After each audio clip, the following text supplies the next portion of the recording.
বহতা পদ্মা নদীর কাছ থেকে পানি ধার নিয়ে দক্ষিণ পশ্চিমে বয়ে চলা এই শাখা নদীর নাম কীর্তিনাশা।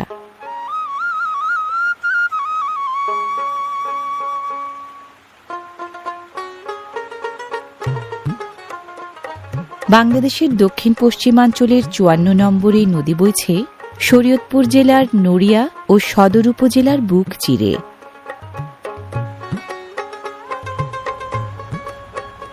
রিভারবেড মাইনিংয়ের এই ড্রেজার কীর্তিনাশার অপ্রশস্ত ও অগভীর তলদেশ খননের মাধ্যমে নদী ভাঙন রোধের পাশাপাশি সব ধরনের নৌযান চলাচলের নাব্যতা ঠিক রাখে।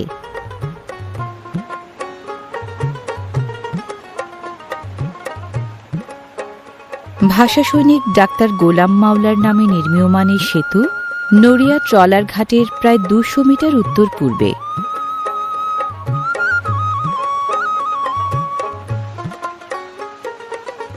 নির্দিষ্ট সময়ে সেতু নির্মিত না হওয়ায় স্থানীয়রা এখানে বিনে পয়সায় নদী পার হন ঠিকাদারি প্রতিষ্ঠানের ৪টি নৌকায় চড়ে।